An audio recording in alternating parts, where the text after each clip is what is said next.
ایک اور صحابی ہے جس کا تذکرہ آتا ہے کتب میں، وہ کسی دیہات کا رہنے والا تھا اور دیہات سے گھاس کھود کے لاتا اور مدینہ شریف میں بیچتا، اور یہاں سے جو قیمت ملتی اس گھاس کی یہاں کی چیزیں خریدتا اور جا کے ان کو پھر اپنے گاؤں بیچتا۔ تو وہ شخص جو ہے وہ حضور سے بڑا پیار کرتا تھا اور حضور اس سے پیار کرتے تھے اور حضور اس سے مزاح بھی کر لیتے تھے۔ ایک دن حضور گئے بازار میں، اس نے گھاس رکھا ہوا تھا اور بیچ رہا تھا۔ حضور پیچھے سے گئے اور چپکے سے جا کے اس کی آنکھوں پہ ہاتھ رکھ لیے۔ کسی کی آنکھوں پہ ہاتھ رکھنے کا فلسفہ بلا کیا ہے کہ میں دیکھوں تو صحیح کہ یہ مجھے پہچانتا بھی ہے کہ نہیں پہچانتا۔ جب بھی بیٹھو بات کرتا ہے کہ میں جناب تمہیں یاد کرتا رہتا ہوں، اب میں اس کی آنکھوں پہ ہاتھ رکھ کے دیکھوں تو صحیح کہ کس نمبر پہ میرا نام لیتا ہے۔ تو حضور علیہ السلام نے چپکے سے جا کے اس کی آنکھوں پہ ہاتھ رکھ لیے۔ مجھے بتاؤ، جس کی آنکھوں پہ حضور کے ہاتھ آئے ہوں گے اسے پتا نہیں چلا ہوگا کس کے ہاتھ آئے، سینے تک ٹھنڈ نہیں گئی ہوگی جس کے چہرے پہ حضور کے ہاتھ آئے ہوں گے، لیکن وہ بولتا نہیں ہے۔ نام تھا ظاہر رضی اللہ تعالی عنہ۔ حضور نے پیچھے سے چپکے سے آ کے، اللہ اکبر، آج ہر شخص کو اپنے پروٹوکول کی لگی ہوئی ہے، ہر شخص جو ہے وہ اسی چکر میں پڑا ہوا ہے۔ حضور علیہ السلام صحابہ میں بیٹھتے تھے تو چہرے کی چمک سے لوگ پہچانتے تھے کہ یہ اللہ کے رسول ہے، کوئی مخصوص نشست برخاست ایسی نہیں تھی۔ تو آج کل ہمارا جو سٹائل بنا ہوا ہے تو اس پر ہمیں نظر ثانی کرنے کی ضرورت ہے۔ یہ حضور علیہ السلام کا طریقہ نہیں تھا۔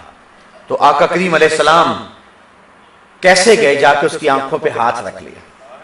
آج تو ایک شخص بازار سبزی لینے جائے تو شرم محسوس کرتا ہے کہ میں تو پیر ہوتا ہوں، میں تو لیڈر ہوں، میں تو عالم ہوں، میں تو سیاستدان ہوں، یہ تو میری شان کے منافی ہے۔ لیکن دیکھیے حضور گئے بازار میں اور جا کے حضرت ظاہر کی آنکھوں پہ ہاتھ رکھ دیے۔ اب حضرت ظاہر کو پتا تو چل گیا ہوگا یہ ہاتھ کس کے ہیں، لیکن وہ نہیں بولتے، بلکہ جب یقین ہو گیا کہ حضور ہی ہیں، اپنی کمر کو پیچھے کیا، حضور کے سینے سے جوڑا، رگڑنا شروع کر دیا، اور بولتے نہیں ہے کہ کون ہے۔ میں کہتا ہوں انہوں نے قیامت تک نہیں بولنا تھا۔ میاں محمد بخش عارف کھڑی نے ایک بات کہی تھی، لوگوں نے تو اس کا اور مفہوم نکالا ہے، لیکن میں اس کا یہ مفہوم لیتا ہوں۔ فرماتے ہیں سفنے دے وچ ماہی ملیا تے گل وچ پا لیاں باواں، سفنے دے وچ ماہی ملیا تے گل وچ پا لیاں باواں، ڈر دی ماری اکھ نہ کھولا متا پھر وچڑ نہ جاواں۔ حضرت ظاہر بول ہی نہیں رہے، انہوں نے نہیں بولنا تھا۔ پھر حضور نے خود فرمایا اس غلام کو کون خریدے گا؟ تو عرض کی حضور مجھ نکمے کو کس نے خریدنا ہے، میں تو بہت سستا ہوں۔ تو حضور فرمایا ظاہر یوں نہ کہو، اللہ کے نزدیک تم بہت مہنگے ہو۔ اور پھر فرمایا ظاہر تم ہمارے دیہات ہو، ہم تمہارے شہر ہیں۔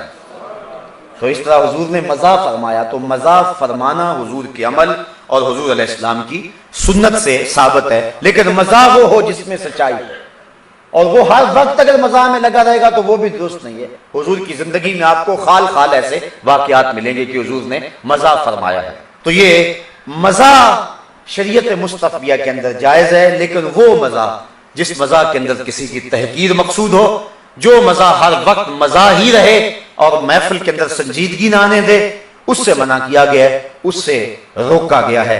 ایک بزرگوں کا میں نے قول پڑھا ہے، وہ اپنے بیٹے کو نصیحت کرتے ہیں، کہا بیٹا مزاح کم کیا کرو، اور اگر تم کسی شریف کے ساتھ مزاح کرو گے تو اس کے دل میں حقد پیدا ہوگا تمہارے لیے، اور اگر کسی جو ہے وہ بخشیش سے، کسی کمینے سے مذاق کرو گے تو وہ تمہارے ساتھ فری ہو جائے گا، اس لیے وہ بھی تمہارے لیے مناسب نہیں ہے۔ لہٰذا اپنے وقار کو برقرار رکھ کے مزاح بھی کرنا ہے، تو مزاح میں اپنے وقار کو کبھی مجروح نہیں ہونے دینا ہے۔ اور ہمارے سامنے مزاح کرنے کا بہترین طریقہ حضور کی سیرت ہے اور حضور کا انداز ہے۔ تو زبان سے حالت مزاح کے اندر ہم جو باتیں کہہ دیتے ہیں، بعض کا جھوٹ بھی کہہ دیتے ہیں، تو یہ بھی جو ہے اس سے بھی زبان کی حفاظت کرنی چاہیے۔